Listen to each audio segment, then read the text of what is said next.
تو میں یہی باتیں کرتا ہوں ان ججوں کے ساتھ کہ بھئی تم کتے بھی نہیں ہو، تم تو کتوں کے برابر بھی نہیں ہو۔ وہ باولا کتا بھی حضور کا نام سنا وہ بھی دوڑ پڑا۔ 5 فیصلے رسول اللہ کے ناموس رسالت پر خود موجود ہیں، تم بتاؤ تم تو باولے کتے بھی نہیں بنتے۔ ان ججوں کو میں یہی کہتا ہوں کہ 5 فیصلے تمہارے سامنے آئے اور تم نے ان کو روگردانی کر لی۔ کتے کے سامنے باولے کتے ذمی نے کہا کہ تو اگر مجھے لڑنا چاہتا ہے نا باولے کتے کو، تو میں نہیں کی ذمت محمد ہے، میں حضور کی پناہ لیتا ہوں، اب لڑنا ہے۔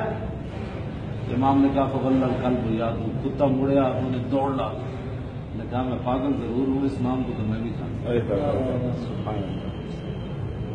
یہ جج تو باولے کتے بھی نہیں بنتے۔ اور پہاڑ بھی ایسے جھوم اٹھا۔ وہ پاگل اونٹ جو حضرت عبداللہ بن جعفر کہتے ہیں صحابی نے بند کیا ہوا تھا، حضور نے جب کھلوایا تو وہ پاؤں میں آ کر گر پڑا۔ تو یہ کیا بنتے ہیں؟ ہمیں بتائیں نا، جب حضور کی باتیں آئیں، میرے آقا و مولا کی باتیں آئیں اور یہ سنیں بھی نا اور اس پر تحقیقیں کریں۔ 5 فیصلے خود رسول اللہ کے اس پر موجود ہیں، ناموس رسالت 5 فیصلے۔ اب ہم بیٹھتے ہیں، حضور ہمیں کبھی بھی معاف نہیں کریں گے، پوری امت کے علماء کو معاف نہیں کریں گے اگر ہم اس مسئلے میں متعلق ہیں۔ یہ بات یاد رکھیں۔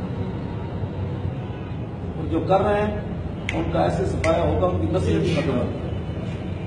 بالکل ان شان کا ولبتار میں وہ وقت تو ہوگا ہی ہوگا، جو اس کے ساتھ معاملہ کرے گا وہ بھی۔ خاموشی رہنے والوں کا کیا حکم ہے؟ وہ بھی بھائی اس میں تو خاموشی ہے نہیں۔ ماں بقاء الامت بعد شتم نبی گیا، یہ تو امام مالک عالم مدینہ کا ہے، جن کے بارے میں میرے آقا نے پہلے فرمایا تھا کہ لوگ اپنے اونٹوں کے جگر پگھلا دیں گے، مدینے کے بڑا عالم ان کو نہیں ملے گا، وہ امام مالک ہی تو تھے۔